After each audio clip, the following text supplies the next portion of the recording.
สบายดีทุกคนเนาะซึ่งมาเมื่อนี้แม่นเฮาจะพาทุกคนมาเบิ่งวิวการเดินทางจากตัวเมืองนครปากเซเนาะออกไปสู่ตลาดเมืองเก่าหรือว่าตลาดบนทองเนาะซึ่งบางการเดินทางครั้งนี้จะมีความยาวอยู่ประมาณ20กิโลเมตรและเฮาจะเริ่มจากจุดขัวมิตรภาพลาวญี่ปุ่นเนาะซึ่งบางขัวนี้แม่นอยู่เบื้องซ้ายมือจะมีวัดภูสะเหลาและก็มีพระ องค์ใหญ่ที่แบบประดิษฐานอยู่ที่นั่นเนาะดังที่ทุกคนเห็นอยู่ในวิดีโอ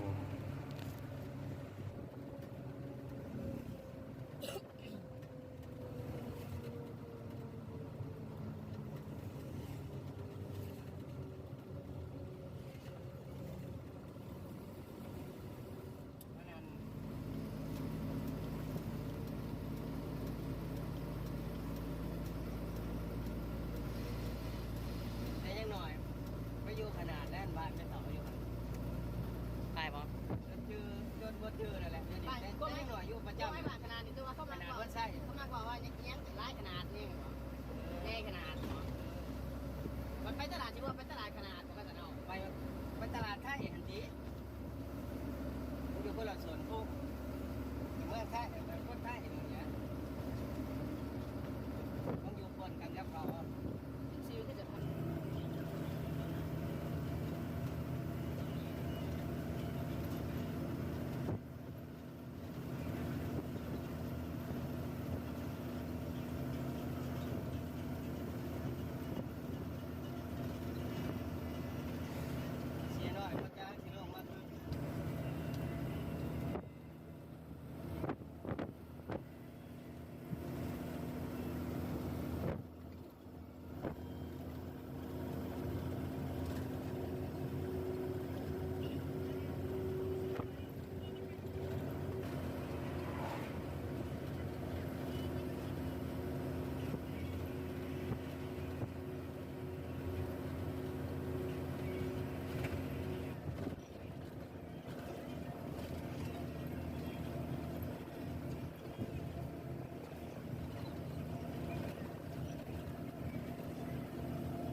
บ้านนี่แหละนะแต่ว่ามาเพราะว่าพอเป็นภาวะกายของพ่อไป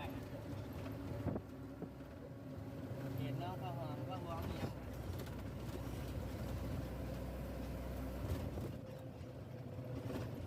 นะครับ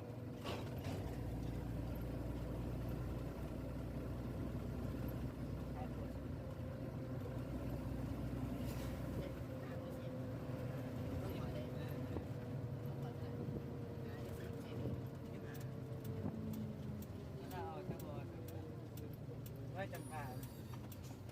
เมืองบีดเขาเนี่ยเด้อเมืองบีดเขาเนี่ยเด้อย่างตายลงเขาเนี่ยเด้อบีดโอเคโอเค